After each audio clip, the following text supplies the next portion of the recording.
What if I told you you can pair this with this, and all you need is one little thing, which is this, and you've got yourself probably the best controller in the Nintendo Switch, hands down. That's what this video is for. Let's get into it.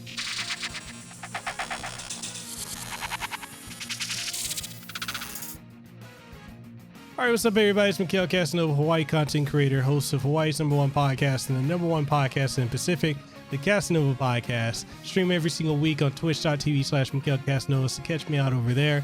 And with that being said, we're going to show you today how you can use your PlayStation 5 DualSense wireless controller with the 8-bit-do USB wireless adapter on your Nintendo Switch and be able to play your games with arguably the best controller for the Nintendo Switch, which is a Sony product, which is kind of funny. It's kind of got a lot of allusions to like the Nintendo PlayStation from back in the 90s. Anyway, so we're going to show you how to set this up. It's real simple. We're going to do a walkthrough and that will be it. And then that's the video. So let's go ahead and stop wasting time and get into it. All right, so we're going to kick this video off by, we're going to go ahead and unbox this. So you can see everything that comes with the 8-bit-do wireless adapter. So it's a pretty simple box. It's actually another wireless adapter I have that I tried this with and it didn't work, which is the one from Kaiko. This, for whatever reason, it just doesn't work. But yeah, let's go ahead and get this cut open so we can get into the box. So we'll show you everything we got in here. So this is the 8-bit-do wireless adapter. Here's the instructions you have, which I think there's is there a button on here? Yeah, there's a pairing button. So apparently we're just going to pop that off and then we're just going to put this USB stick in the Nintendo Switch. So we're going to go here to change grip order. And then I'm going to take this, I'm going to go ahead and plug it into the Nintendo Switch. So it's now in pair mode. And then we're going to press and hold the PlayStation button and the share functionality until it starts lighting up.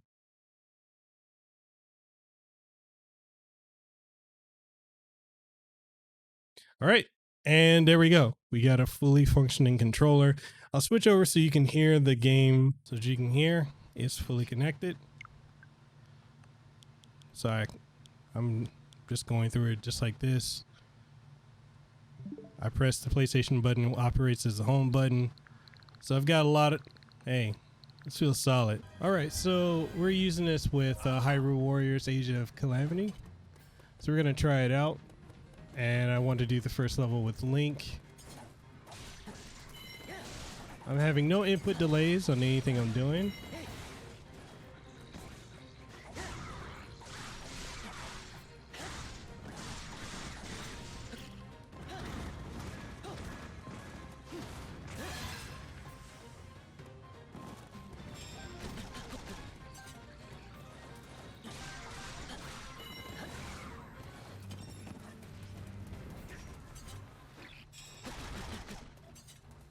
Yeah, so the one thing that's not working, it seems, is the motion control doesn't work. So if you want to do like motion control aiming, that's not going to work. So you're just going to have to use the sticks if you want to play a game with motion control.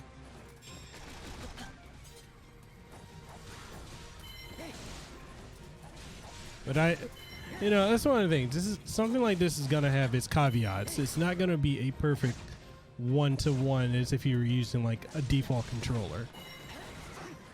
All right, so we're going to try this with a 2D side scroller in a sense of Streets of Rage 4 to see how it works with that. All right, and Streets of Rage 4 is, if you guys know me, I love this game. I got a full review of it too, so if you want to check that out, definitely, I'll leave a link for that in the description. But so far,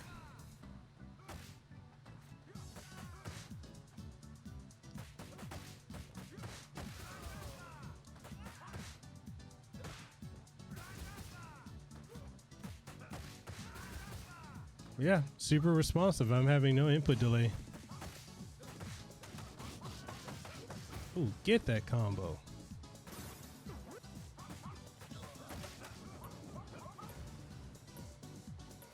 So my jump, kick, so my jump, attack, dash attack, pick up, back attack. Yeah, everything works.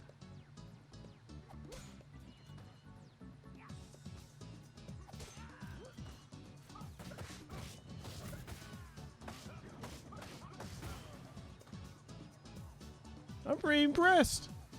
Let's try this with a shooting game to see how that functions with the DualSense wireless controller. Alright, so now we're in the game. We're able to run around.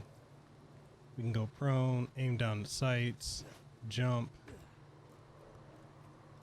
I'm having no input latency between like what I'm doing whenever I press something to when it actually occurs is instantaneous. So if you wanted to use this as your primary controller, you definitely could. I wouldn't see a reason why you wouldn't be able to. Yeah, Claptrap, I'm on my way.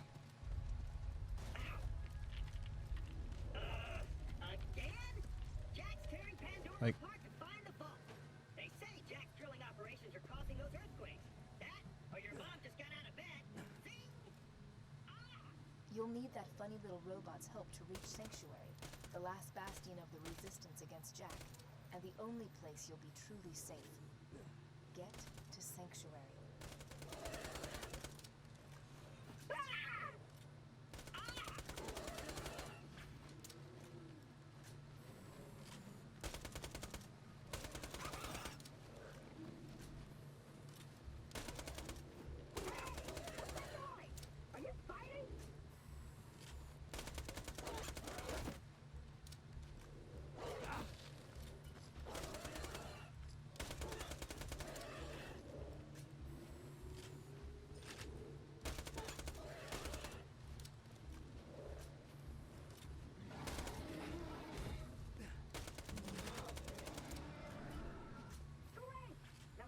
and that's how it works with Borderlands shooter. So let's try this with a fighting game.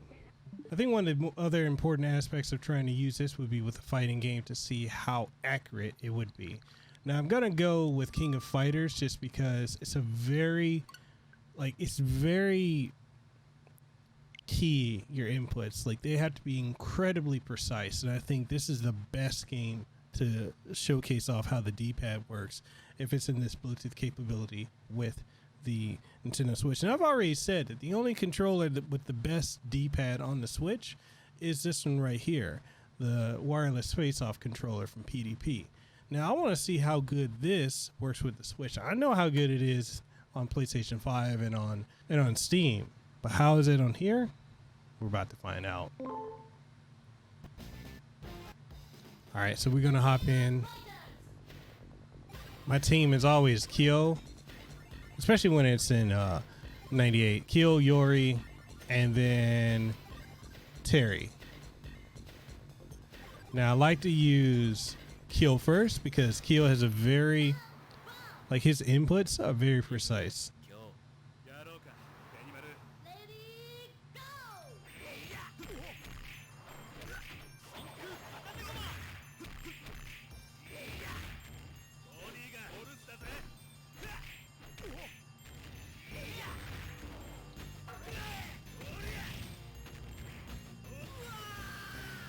All right, so far so good.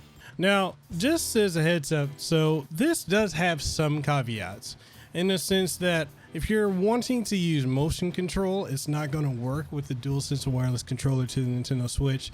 But for just about everything else, for shooters, fighting games, anything that's not requiring you to use motion controls, this type of, I guess, contraption or way of MacGyvering works really fine. Like, honestly, the best controller for the Switch, hands down, I've said it so many times, is the PDP wireless face-off controller.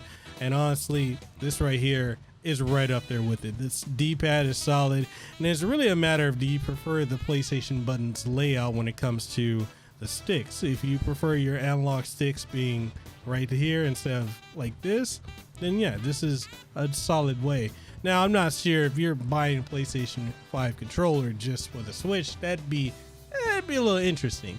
But say that you've got a Switch, you've got your PC, You got your PlayStation 5. Now you got a controller that works across 3 spectrums. So that right there is a high selling point for me. Now I personally say that this is a solid go if you want to go this route. Like me, I use this on my PlayStation 5. I use it on PC, and I also use this on Switch. So, hey, it's go. It's really simple. It literally connected just like that. It was instantaneous. So yeah, it's a solid method. If you can deal with not having motion controls, I say that this is a solid method to go. And that is how you pair your PlayStation 5 DualSense wireless controller with the 8BitDo wireless adapter to your Nintendo Switch. And there you go. It's everything you need. So that being said, what are your guys' thoughts? Is this something you're looking to do yourself? Are you going to pair your DualSense wireless controller to your Nintendo Switch, or is this more of a novelty thing that it sounds cool, but it's not something you're really interested in? Whatever your thoughts are, let's get the conversation going down in the comment section below. And just so you guys know, I do stream every single week on twitch.tv/MikhailKasanova. And make sure you catch my podcast, the Kasanova Podcast, available on all major podcasting platforms. You definitely will love it, especially if you're interested in the video game industry, tech industry, your favorite content creators, celebrities, and more. It's a great place to be. So with that being said, I'm Mikhail Kasanova. I'm signing out. You guys have a good one. Deuces wild, too sweet, be the elite. I'll see you on the next one. Peace. You made it to the end of the video, and I really want to say mahalo for making it to the end of the video. It means a lot to me that you've done so, and I hope that if you made it this far that you enjoyed the video. And if you did, I want you to hit the like button. Subscribe if you haven't already if you want more content like this. We've got not only video game reviews, we got podcasts, we've got all kinds of content. Like there's a whole lot that I could dive into. But there's a whole lot here, and I really want to thank you guys for coming through and for sticking through to this part of the video. So again, thank you. Mahalo. Like, share, comment, and join our community. So that being said, thank you again for watching. I hope you have a great rest of your day.